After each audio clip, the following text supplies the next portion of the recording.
L'affaire Dreyfus, l'affaire avec la capitale de rigueur, a suscité une très nombreuse littérature. Nous n'allons pas parler ici des ouvrages et des articles qui ont été publiés sur tel personnage. Il faudrait dans ce cas-là, bien sûr, signaler les travaux d'Alain Pagès sur Zola et l'affaire. Les travaux, les articles et les ouvrages qui ont été faits sur les groupes ou sur tel aspect particulier de l'affaire, qui essentiellement, depuis la première commémoration qu'il faudrait guillemetter dans la mesure où effectivement en 1994, cette commémoration ne fut jamais officielle dans la mesure où François Mitterrand ne voulait pas que la République célèbre ses défaites, ouvrages et articles qui ont paru à un rythme soutenu.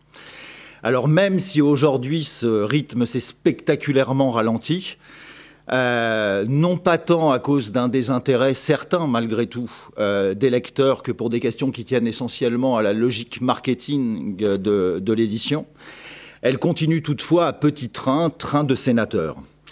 Logique marketing qui explique par exemple que, et ne voyez aucun ressentiment dans ce que je vais dire, que l'édition des souvenirs inédits d'Esterházy que j'ai proposée à beaucoup de maisons d'édition ait été refusée partout, ou que la nécessaire réédition des mémoires de Scheurer-Kessner l'ait été tout autant. Alors nécessaire, cette nouvelle édition des mémoires de Scheurer-Kessner, pourquoi? Parce que l'édition que nous en connaissons est fautive, inverse les feuillets qui ne sont pas numérotés, ce qui fait qu'il y a pas mal d'auteurs qui ont fait des erreurs de lecture absolument fabuleuses en ne respectant pas une chronologie que l'édition, du coup, n'a pas respectée elle-même, et surtout que cette édition a été incroyablement réécrite. Je ne me lasse pas, et je ne me lasserai, je pense, jamais de cette phrase de la page 98, dans laquelle Scheurer-Kessner écrit « Et ce jour-là, j'envoyais une photocopie à Maître Leblois ». Ça me laisse absolument pantois systématiquement. Bref, 2023 a ainsi vu paraître la première vraie biographie que je vous conseille de lire absolument, je viens de la finir hier, de la marquise Arconati-Visconti par Martine Poulain. Et si je puis me permettre de faire ici de la publicité pour Maison Zola, Musée Dreyfus, l'extraordinaire, magnifique et très accessible en termes de prix, pas en termes de diffusion, dans la mesure où on ne peut l'acheter qu'au musée, catalogue de Maison Zola, Musée Dreyfus, auquel ont participé un certain nombre d'amis présents dans cette salle. 2024-2025, en l'état actuel de mes informations, nous promet les œuvres complètes de Bernard Lazare. Quel bonheur! L'édition complète, qui sera une édition électronique qui complétera chez Bouquin un volume de morceaux choisis de tous les textes, dont de très nombreux inédits, de Clémenceau sur l'affaire, et peut-être les œuvres complètes d'Alfred Dreyfus, projet sur lequel nous travaillons avec Vincent Duclerc. Enfin, nous allons commencer à travailler avec Vincent Duclerc, Marie-Neige Coche et Laurence Prudhomme. Les ouvrages dont nous allons parler ici sont des ouvrages qui ont eu pour projet et objet de dire l'événement dans sa globalité, de 1894 à 1906 ou 1908 selon, d'en dégager les enjeux, les implications et d'en donner des clés de compréhension. Pour en parler, nous en dégagerons trois ensembles. Le premier ne nous intéressera que peu ici. C'est celui des histoires et des synthèses de l'événement. De la première synthèse parue dès 1898, l'histoire populaire de l'affaire Dreyfus par le capitaine Paul Marin, à la dernière, l'excellente affaire Dreyfus de Benoît Marpeau, chez Ellipse en 2017, si ma mémoire est bonne, il s'en est publié 63, incluant quelques éditions de souvenirs et de mémoires qui en constituent aussi des histoires. S'il fallait en signaler, il y en aurait peut-être deux à retenir. Et je ne dis pas ça parce que les deux auteurs sont présents dans la salle. La première est la grande biographie de Dreyfus par Vincent Duclerc, bien évidemment, et la deuxième, un livre qui me paraît absolument essentiel, qui est l'histoire politique de l'affaire Dreyfus de Bertrand Joly. À ce premier groupe, il faut ajouter un deuxième groupe, celui des histoires anti-dreyfusardes de l'affaire. Nous allons en faire ici le détail. Le premier sera, dès 1898, l'affaire Dreyfus, les dessous d'une trahison, d'un énigmatique conte de W, d'ailleurs qui ne doit absolument rien, comme on l'a dit assez souvent, à Théodore de Witzéwa.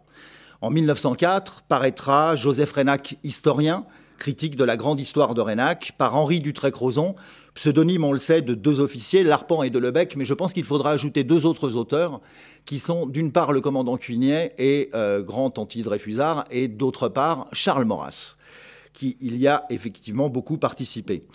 Ce premier volume annonçait un deuxième volume qui paraîtra en 1909, précis de l'affaire Dreyfus.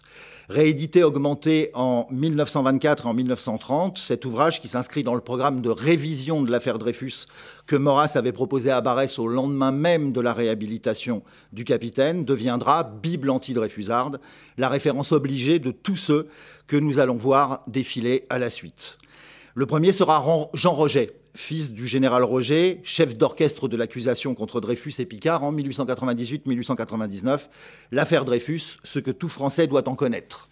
Puis ce sera un autre enfant, une fille en l'occurrence, celle de Godefroy Cavaignac, Henriette Dardenne, qui publiera en 1964 Lumière sur l'affaire Dreyfus, version condensée d'un très lourd tapuscrit de près de 3000 feuillets conservé à la BNF. Un ouvrage qui demeure une source, à utiliser bien évidemment avec prudence, dans la mesure où il a été écrit sur la base des souvenirs personnels de l'auteur et de ses conversations avec Cuignet d'une part et Roget de l'autre. En 1964, Jean-Louis Tixier-Vignancourt, avocat, défenseur de Salan et de Céline, candidat d'extrême droite au présidentiel de 1965, publiera un étonnamment modéré « Si j'avais défendu Dreyfus », puis en 1982, André Figueras, ancien résistant, défenseur de Pétain et opposé à De Gaulle à qui il reprochait l'abandon de l'Algérie, journaliste et pamphlétaire, catholique traditionnaliste, soutien et ami de Jean-Marie Le Pen, ça commence à faire beaucoup, auto-éditera un « Ce canaille de Dreyfus », dans lequel il voulait montrer la première mobilisation générale de l'anti-France, dont l'œuvre, expliquait-il, n'a point cessé. Quelques années plus tard, en 1989, le même Figueras reviendra sur ce qu'il appelait sans doute dans l'intention d'être spirituel le véritable mythe du XXe siècle, en publiant un nouveau volume, L'affaire Dreyfus, revue et corrigée. Oubliant, je le cite, tout ce qui a été écrit, déblatéré, du reste niaisement répété de livre en livre, recopié quasi toujours in extenso sur les menteurs originaux et principalement Reynac, base de ce que sera le principal argumentaire de tout ce qui va suivre. Il reprit le dossier, lut les livres contemporains qu'il n'avait jusqu'à présent pas lus mais qui ne l'avaient pas empêché d'écrire un premier volume, ira voir un peu le fonds BB19 des Archives nationales, le fonds de la Cour de cassation, où il ne verra pas les documents qui attestaient des faux, faux qu'il reprenait comme argument dans son nouvel opus et fit expertiser le bordereau. Alors il faut en parler un peu parce que la chose est réjouissante. Il avait confié le travail à un expert, le colonel Antoine Argout, ancien dirigeant de l'OAS, ce qui est un gage, bien évidemment, d'objectivité. Le colonel expert rendit des conclusions au terme desquelles il avait acquis la certitude qu'impossible était la culpabilité de Dreyfus, enfin, et improbable celle d'Esterhazy. Alors, qui était donc le véritable coupable? Pour l'auteur, la question ne pouvait faire de doute. Le vrai coupable, Argout l'avait dit, ne pouvait être que supérieurement intelligent. Et Figueras le savait, je le cite, juif et probablement alsacien. Pourquoi? L'auteur l'expliquait par un argument qui ne devait pas grand-chose à la méthode historique, puisque l'affaire Dreyfus est presque autant une affaire alsacienne qu'une affaire juive. Il avait là un bon point de départ qu'il fallait tout de même affiner. Il fallait que ce troisième homme fût, il nous le dit, tout à fait inconnu des milieux militaires, de sorte que son écriture ne puisse faire l'objet d'une comparaison, et qu'il ait, ajoutait-il, une extrême influence sur les milieux intellectuels qu'il s'agira de jeter dans la bataille au bon moment. Figueras venait de trouver le fin mot de l'histoire et le nom du coupable, Lucien R. Alors bien sûr, R était bien alsacien, mais n'était pas juif, il était de tradition catholique, on ne peut pas tout savoir. Restait toutefois à prouver cette lumineuse déduction. Figueras se mit en quête d'un spécimen d'écriture du bibliothécaire de Normal et trouva une lettre de 1925 qu'il transmit à Argout. La comparant avec le bordereau, Argout trouva, je le cite, des ressemblances troublantes sur tous les plans, mais également des différences. Notre nouveau Bertillon concluait donc, mais ces différences étant de celles qui peuvent parfaitement s'atténuer, alors là, le sic est fabuleux parce que c'est s'accroître, avec l'âge, il n'est nullement impossible que les deux graphismes aient eu le même auteur, le tour était joué. Entre les deux ouvrages récréatifs de Figueras avaient paru en 1988 aux éditions du Trident, dont le catalogue est pour le moins édifiant, L'assassinat de Félix Faure, livre dû à un certain André Galabru, qui a peut-être un rapport avec l'autre, je ne le sais, ancien militaire, professeur de philosophie, employé de l'industrie pharmaceutique et chanteur à ses heures, quelques disques publiés par Jean-Marie Le Pen à la Serpe, le chant du 38e RPMA, ou j'en sais rien, chansons légitimistes, etc., etc. Si vous le permettez.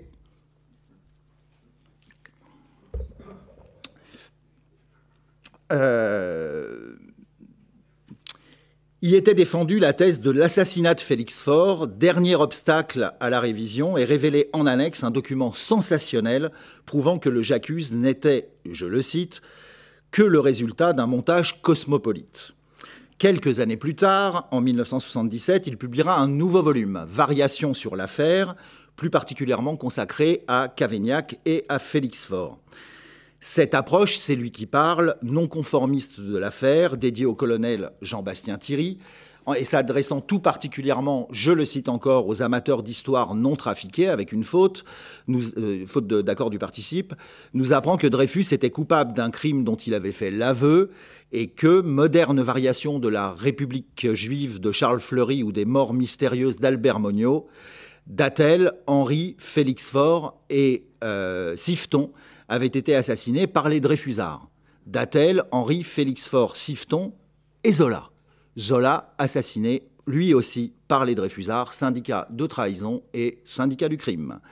En 1993, ce sera au tour de François Brignot, ancien milicien, cadre d'Ordre Nouveau et du Front National, journaliste à Présent puis à National Hebdo, de nous livrer des pensées sans surprise sur l'affaire. Puis en 1988, les éditions Ulysse, qui avaient eu maille à partir avec la justice quelques années auparavant pour proposer à leur catalogue la totalité de la littérature négationniste, feront paraître une affaire d'honneur, l'affaire Dreyfus, d'Yves Amyot, actif propagandiste de la fraternité sacerdotale Saint-Pie-X.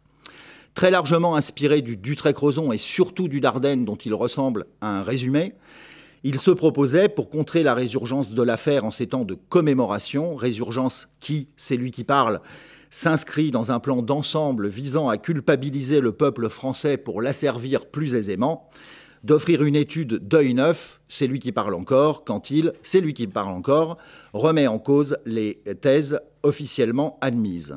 En 2000, paraîtra un nouvel ouvrage dû à Monique Delcroix, conseillère municipale du Front National avant de rejoindre Bruno Maigret au MNR.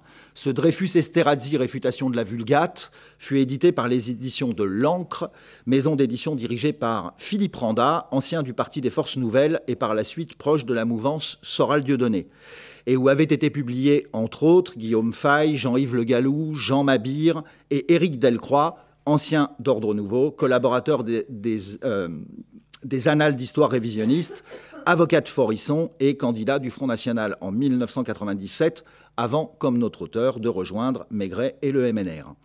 En 2010, les éditions du Alpha, qui proposent à son catalogue divers livres sur des sujets prévisibles tels que la guerre d'Algérie, la collaboration au souvenir de Christian de la Mazière, un livre sur les juifs collaborateurs, des ouvrages de Philippe Randa, bien sûr, de Claude Anton-Lara, contre l'exploitation du cinéma par une mafia cosmopolite et sans scrupules, comme le dit le 4e de couverture, quelques documents pour l'histoire, Alphonse de Chateaubriand, Gendreau, Coston, Déa, Brinon, Drummond, Goebbels, Goyer, Rosenberg, etc.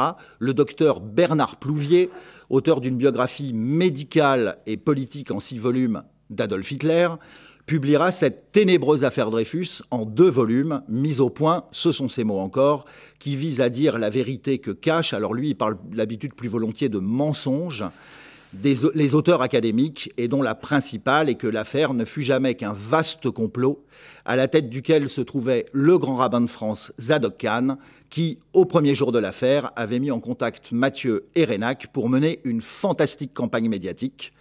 Parce que, comme le dit l'épigraphe de ce chapitre, le rôle de la presse est de créer des mécontents, une citation qui est extraite des protocoles des sages de Sion. Enfin, en 2018, sera publiée L'affaire Dreyfus entre farce et grosse ficelle. Quel titre! d'Adrien Abosi, avocat, qui lui aussi a décidé de reprendre le dossier pour contrer les historiens de la Vulgate, ce qu'il appelle avec obstination les historiens dreyfusards, et montrer indiscutablement la culpabilité tout aussi indiscutable de Dreyfus. La complicité de Picard, celle d'Esterhazy, l'homme de paille, et au final que l'affaire ne fut jamais qu'un montage du trop fameux syndicat visant à éradiquer le catholicisme. Alors, ayant décidé, non seulement parce qu'il accusait de faux Marcel Thomas, le défunt président de la CIAD, mais aussi parce qu'il fait de nombreuses vidéos qui tournent à peu près aux alentours des 50 000 vues à chaque fois.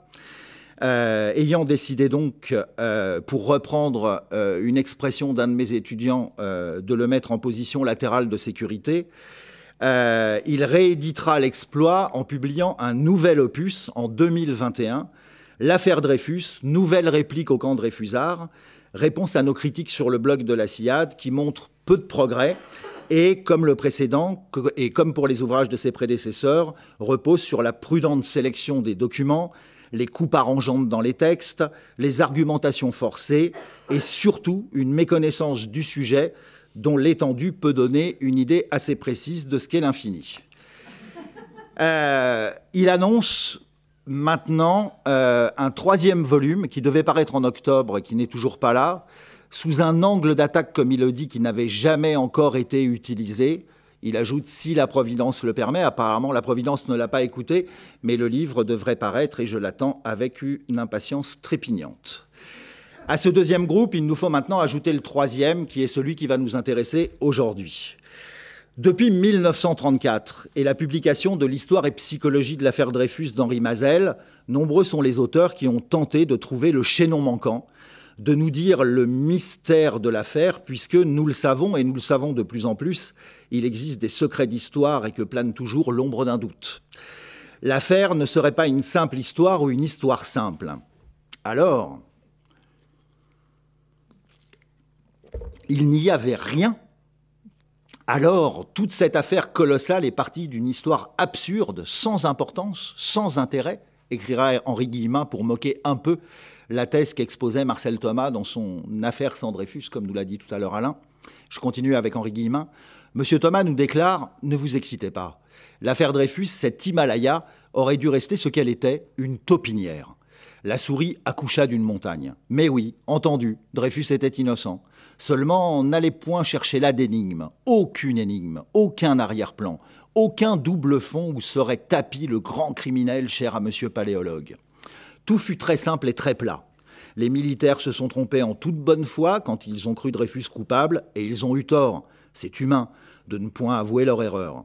Quand on nommait Esterhazy, auteur en effet du fameux bordereau, c'était un tout petit bonhomme, un tout petit traître de pacotille, un besogneux d'ailleurs, mythomane, et qui, pour faire des sous, et pas même tellement, vendit quelque temps à l'Allemagne des bribes de renseignements glanés à la sauvette et des notes de sa fabrication. Livraison négligeable et dont la communication à Berlin ne pouvait assurément pas faire grand tort à la France. Du vent tout cela. Autrement dit, l'affaire Dreyfus, une galéjade, énormément de bruit pour 3 fois rien. Cette thèse, alors pas celle que décrit Henri Guillemin, qui se laisse un peu ici aller au plaisir de la moquerie et de l'écriture, mais celle de l'histoire officielle, celle de l'académisme, celle de la Vulgate, celle qui dit que Dreyfus est innocent, celle qui dit que le préjugé antisémite n'a pas été sans jouer un rôle dans sa désignation comme suspect et dans sa condamnation comme l'espion qu'il n'a jamais été, celle qui dit qu'Esterhazy est un traître, l'auteur pour son propre compte du bordereau trouvé dans la corbeille de l'ambassade d'Allemagne, et l'état-major, et qui dit aussi que l'état-major a pleine et entière responsabilité dans ce grand crime d'État qu'est la condamnation de Dreyfus et son maintien à l'île du diable. C'est cette thèse qui est la thèse académique, en effet. Nombreux furent les auteurs qui, comme Henri Guillemin, pensèrent que l'affaire ne pouvait être aussi évidente et que leur rôle était, dans cette histoire opaque, comme dit Guillemin, de substituer l'exact à l'inexact, le véridique au légendaire. D'autres s'engageaient plus avant, parlant non de complexité ou d'opacité, comme le faisait Guillemin, mais de dissimulation, d'une ou de plusieurs vérités cachées qu'il se faisait fort de mettre au jour et de révéler.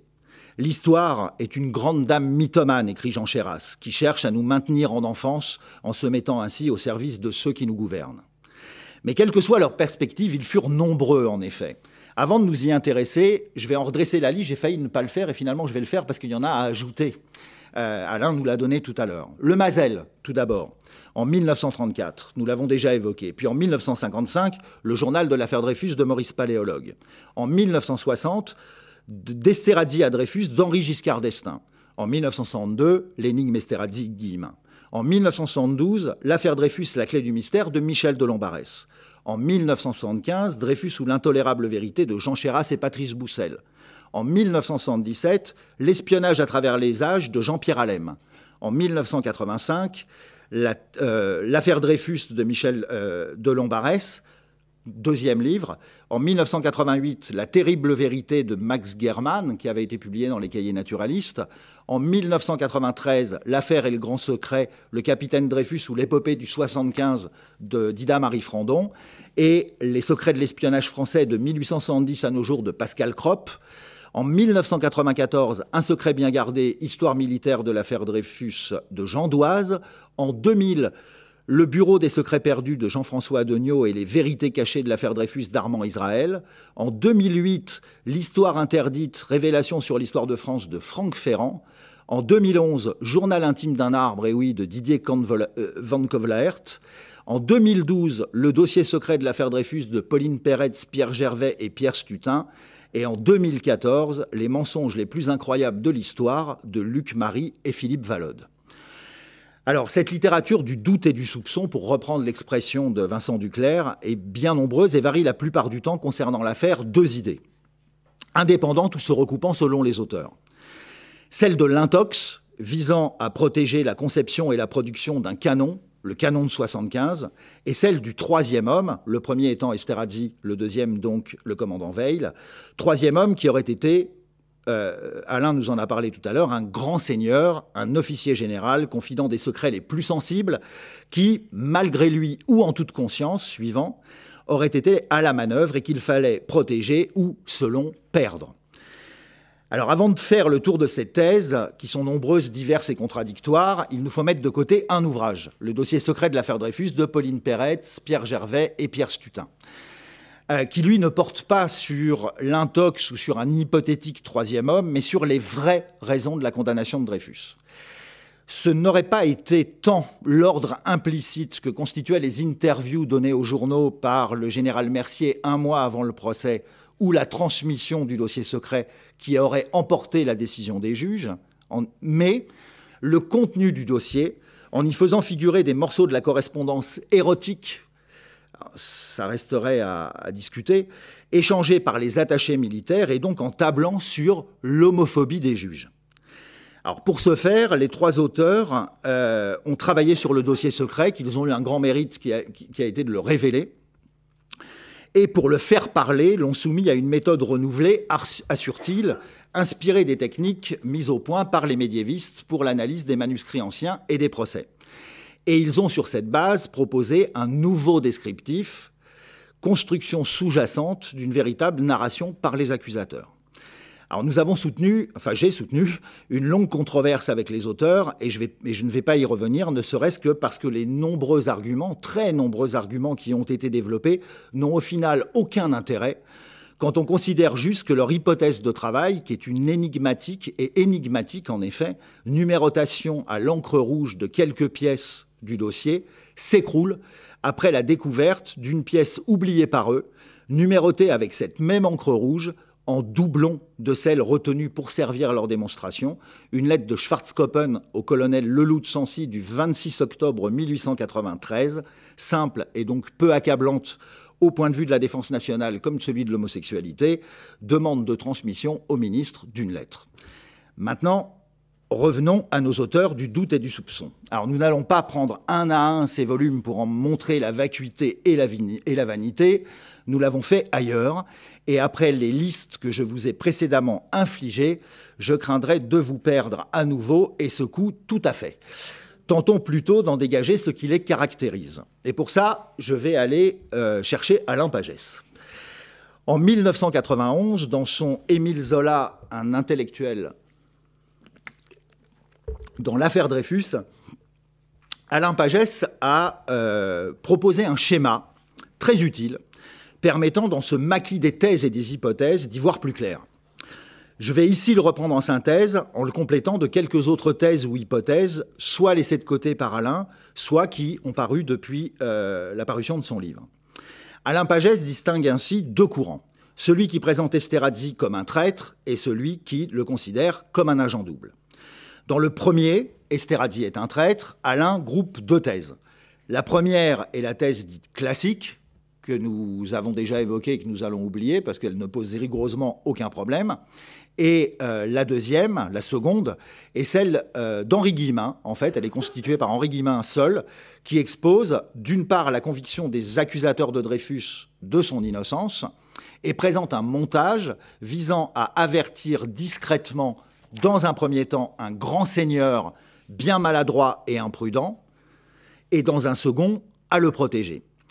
Alors, quand Maurice Paléologue, Alain en a parlé tout à l'heure, publiant le journal très réécrit qu'il avait tenu à l'époque, voyait, sans le nommer, mais les lecteurs avertis avaient compris de qui il s'agissait, le général Rau en ce troisième homme, Guillemin, et après Ferrand qui reprend intégralement sa thèse, il voit dans la rêverie qu'il proposa, comme il dit, le généralissime Saussier, on le sait maintenant, qui, sans doute victime d'un chantage, aurait fourni les documents qu'Esterhazy livrait aux Allemands.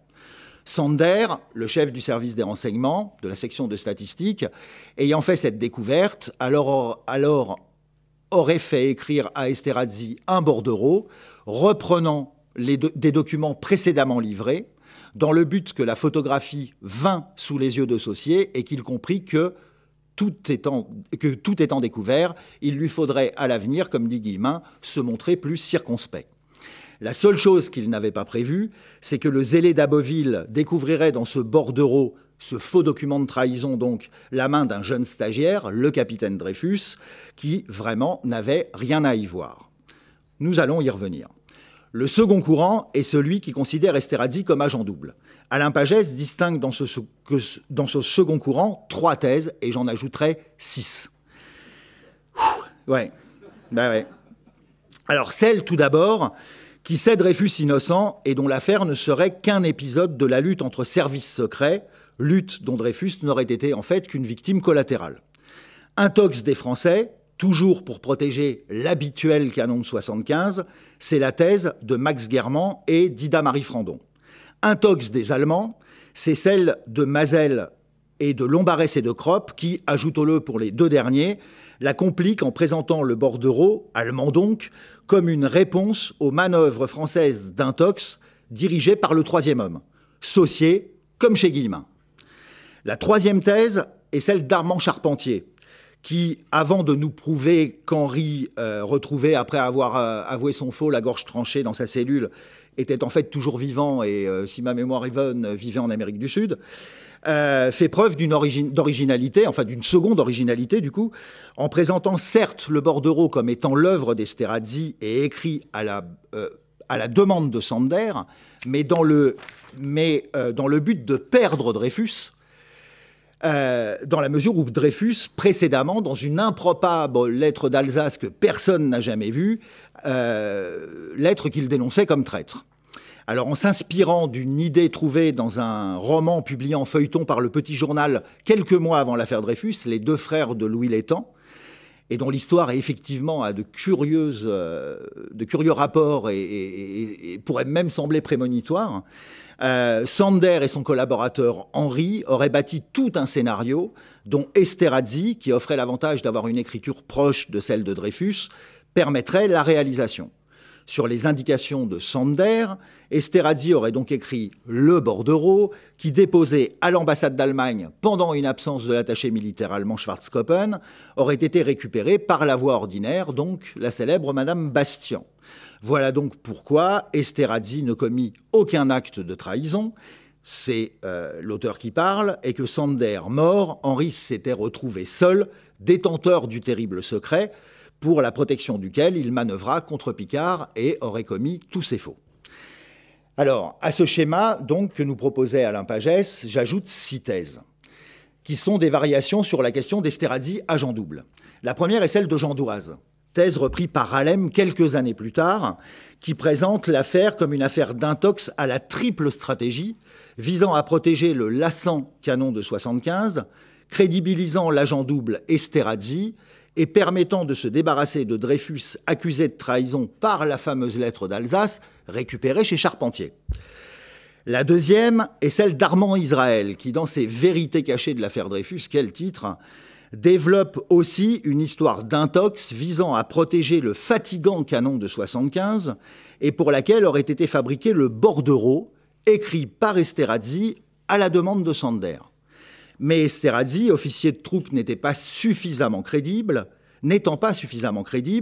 l'idée aurait été alors de l'attribuer à Dreyfus, crédible, lui, puisqu'il était à l'état-major où, rappelons-le, il était stagiaire.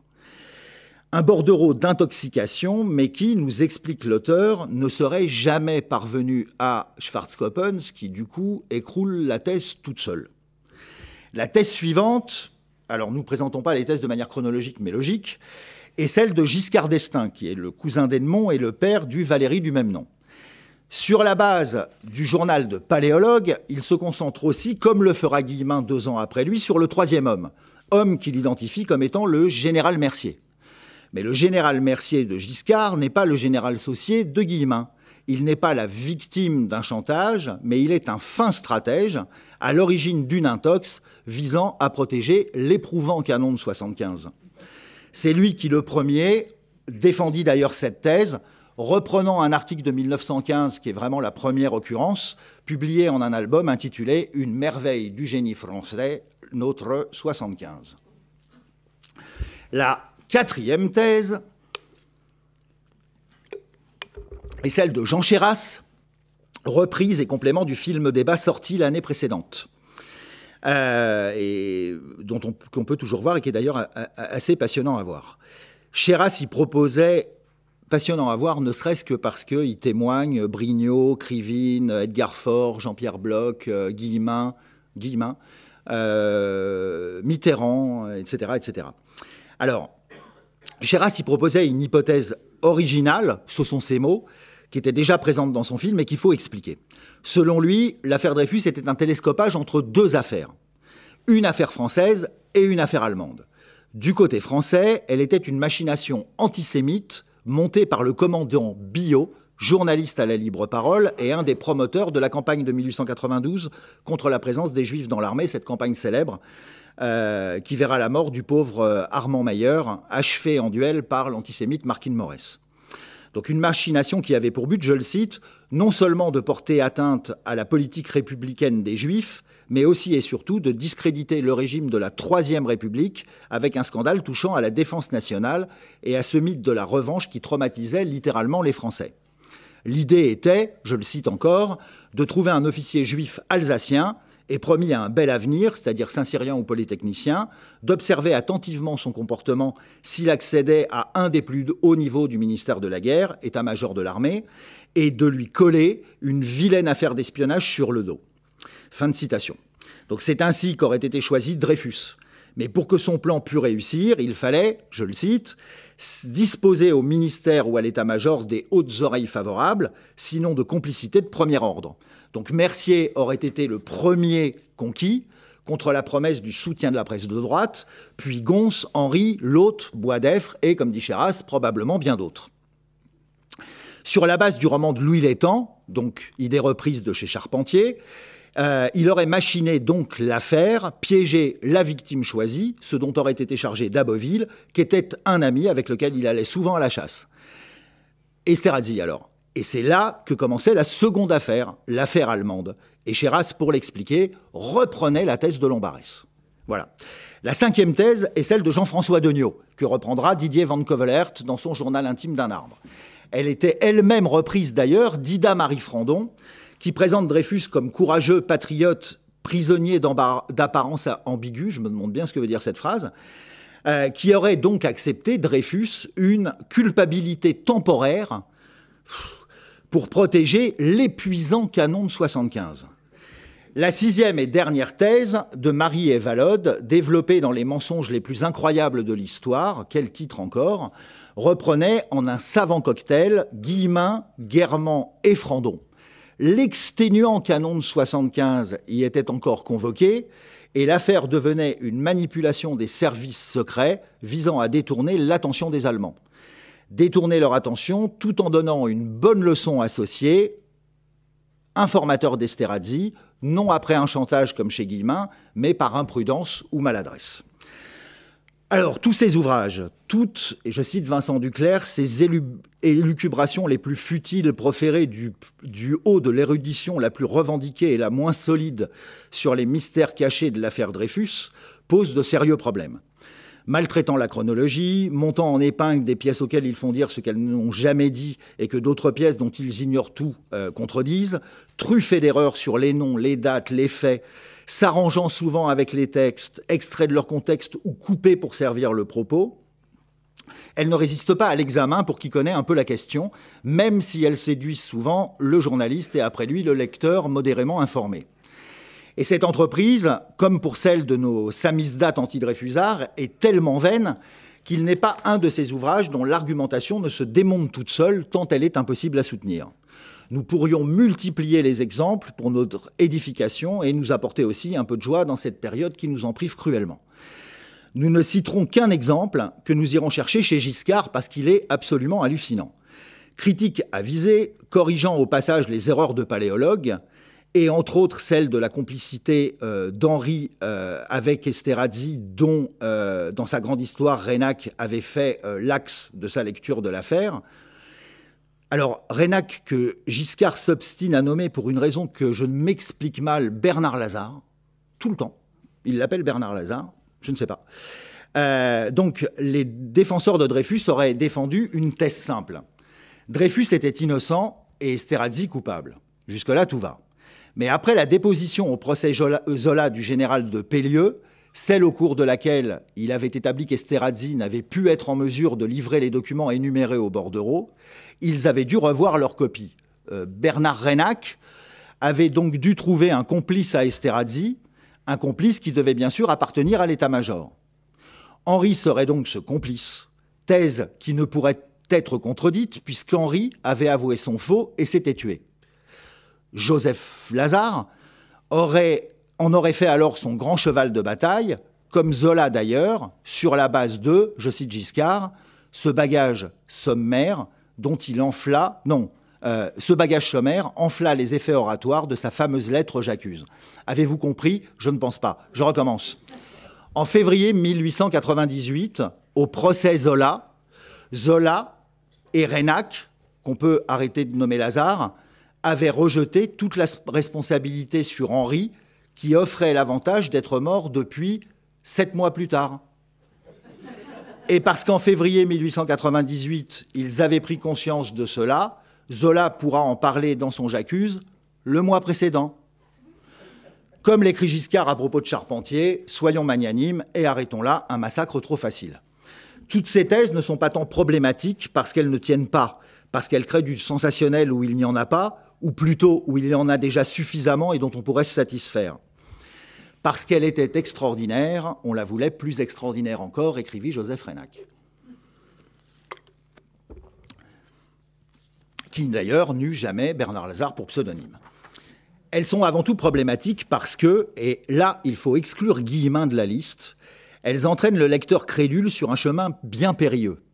La thèse de l'Esterhazy agent double au service d'un quelconque canon revient à exonérer, à blanchir les Mercier, Boisdeffre, Gons, Henri, L'Hôte, Roget, Cuigné, et je pourrais faire une liste interminable, de leur responsabilité dans le crime commis contre Dreyfus, contre le droit, contre la justice et contre la vérité. Franck Ferrand finit son chapitre sur l'affaire en formant un vœu, celui que, je le cite, « des études poussées et circonstanciées soient enfin menées sur le général Saussier et sur son rôle dans l'affaire, afin que l'on puisse établir si oui ou non l'affaire Dreyfus en cachait une autre. Il serait bien, en effet, qu'un jour quelqu'un prenne à bras-le-corps le cas Saussier et nous livre par exemple la biographie qui nous manque sur ce passionnant personnage. Mais quant à savoir si oui ou non l'affaire Dreyfus en cachait une autre, l'affaire est réglée, et ce ne sont certes pas des études poussées et circonstanciées sur Saussier qui nous le diront. Cette étude, en partie, est celle qui avait mené Henri Guillemin, qui, à la différence de nos autres auteurs du doute et du soupçon, avait, lui, travaillé réellement, avec acharnement, pendant 5 ans, il le dit dans son énigme Esterhazy. Guillemin connaissait l'affaire et en avait largement sondé les sources, en consultant l'indispensable BB19 des Archives nationales et en allant voir à la BNF, en tout cas, les papiers Reinach, les papiers Scheurer-Kessner, les souvenirs de Mathieu Dreyfus et les papiers Esterhazy qui avaient été rassemblés par Paul de Zachy. Il pouvait ainsi avoir une vision large et précise, poussée et circonstanciée. La thèse qu'il développait n'était pas nouvelle d'ailleurs, même si elle n'était guère sortie du secret des confidences. C'est celle qu'on retrouvait, avec une variante d'importance, la culpabilité de Dreyfus, dès 1904, développée par Bertin Moureau, personnage important dans l'affaire, parce que n'oublions pas que c'est réellement lui, en fait, qui était à l'origine de toute l'affaire, ayant attiré l'attention de son chef, le lieutenant-colonel d'Aboville, ce fameux 6 octobre 1894, sur Dreyfus qu'il détestait, et thèse dont on va retrouver 2 traces dans les souvenirs inédits de Bertin Moureau, que j'aimerais bien rééditer un jour parce que c'est hallucinant à lire, et dans les papiers Krantz, qui avait consigné une discussion avec l'intéressé. La thèse de Guillemin ne résiste pas à l'examen, tout aussi poussé et circonstancié qu'il soit, tel que celui, par exemple, auquel s'était livré Marcel Thomas lors de la longue controverse qui les avait opposés de 1961 à 1978 dans Le Monde et Les Temps modernes, même si Les Temps modernes n'avaient pas accepté de publier sa réponse, qui est tout à fait édifiante. Toute la thèse de Guillemin reposait sur le fait que Saussier avait conseillé de classer l'affaire Dreyfus dès 1894 et qu'il avait protégé Esterhazy en 1897. C'est vrai, Saussier avait conseillé, en effet, de ne pas pousser plus avant contre Dreyfus en 1894, mais pas pour se protéger et protéger d'hypothétiques complices. Il l'avait fait non seulement parce que, comme il le dit, tout était préférable au déshonneur jeté sur un officier français, mais surtout parce qu'informé par Forzinetti, il est fort probable qu'il n'ait jamais été convaincu de la culpabilité de Dreyfus. Jamais, c'est pour ça d'ailleurs, qu'il pensait que, c'est une citation de Saussier, cet imbécile de Mercier s'est encore mis une fois le doigt dans l'œil. Jamais il n'intervint pour que l'incident soit classé sans suite. C'est en effet bien lui, puisque tel était son rôle, qui signa l'ordre de mise en jugement de Dreyfus. La décision lui incombait, et elle lui incombait à lui seul. Et il était libre, s'il l'avait voulu, d'aller contre le rapporteur. D'ailleurs, quand le gouvernement, ainsi que le rapport Tribault sur les confidences de Faure, lui demanda justement de conclure au non-lieu, il refusa, à moins qu'on ne lui en donnât l'ordre. Citation. Curieux homme donc, que celui qui, tout en voulant empêcher un procès, pouvait dire à Casimir Périer « Qu'importe, le Conseil de guerre décidera ». Quant à Esterhazy, pour illustrer et répondre à l'interrogation de Picard qu'évoquait Alain tout à l'heure, relative à la bienveillance dont il aurait profité de la part de Saussier et sur laquelle Guillemin et après lui Ferrand fondent une partie de leur thèse, il faut dire que le 10 novembre 1897, et donc 5 jours avant la dénonciation de Mathieu Dreyfus, après avoir convoqué et reçu Esterhazy pour lui rappeler les bases de la discipline, Saussier, tout à fait bienveillant au cours de l'entretien, prendra immédiatement la plume, après le départ de son visiteur, pour conseiller au ministre de la Guerre Biot s'il fallait se placer au point de vue exclusivement militaire, de déférer Esterhazy à un conseil de guerre ou tout au moins d'enquête pour répondre du manque formel à la discipline que ces actes constituent. Lettre de Saussier à Biot, AN, BB19, 82. Drôle de manière d'étouffer une affaire que de demander le procès. Mais à quoi bon discuter la thèse de Guillemin de toute façon, puisque lui-même l'abandonna. En 1989, quand il rendit compte pour Le Monde du dernier ouvrage de Marcel Thomas, Esterhazy ou l'envers de l'affaire Dreyfus, c'est avec ces mots qu'il introduisit son article. Oui, pas mal d'indications nouvelles et d'intéressantes précisions sur cet Esterhazy qui m'a toujours intrigué et à qui j'avais, il y a près de 30 ans, emprunté le titre de mon essai sur l'affaire, L'énigme Esterhazy. Un ouvrage, je m'en suis peu à peu rendu compte, où ne manquaient pas les erreurs, parfois minimes, parfois plus graves. Erreur plus grave, il n'est pas compliqué d'avouer ses erreurs, et pourtant rares sont ceux qui sont prêts à le faire et qui le font. Henri Guillemard montrait ici une rare honnêteté, même s'il demeurait en demi-teinte et ne disait pas précisément le fond de sa pensée. La nature de ce qui constituait ses plus graves erreurs, il l'avait dit sans détour, 11 jours plus tôt, 11 jours avant la publication de cet article, dans une lettre personnelle à Marcel Thomas, qui est aujourd'hui dans le fonds Thomas à la Cour de cassation. Je ne sais quand le Monde se décidera à publier mon petit texte sur votre livre passionnant. Et vous verrez que je commence en avouant l'erreur totale de mon hypothèse de jadis concernant Saussier. Concluons donc. Toutes ces révélations mornées, comme l'écrit Marcel Thomas, et je continue de le citer, n'ont jamais fait progresser d'un pas la marche vers la vérité et assurément excusable à une époque où beaucoup de documents authentiques étaient inaccessibles. Elles se justifient moins lorsqu'elles sont encore répandues de nos jours. Pourtant, nous savons qu'il y en aura d'autres et que la prochaine ne devrait pas tarder à arriver. 1960, 1962, 1972, 1975, 1977, 1987, 1988, 1993, 1994, 2000, 2008, 2012, 2004. Nous en avons 2 par décennie et les années 2020 n'ont pas encore donné leur moisson. Attendons, mais lançons ici, pour conclure, au hasard, en espérant que le prochain auteur puisse la saisir au vol, cette petite réflexion d'André Erhardt, qui, évoquant une hypothèse nouvelle sur le mystère des origines de l'affaire, écrivait que ce mystère réside peut-être en ce qu'il n'y en a point.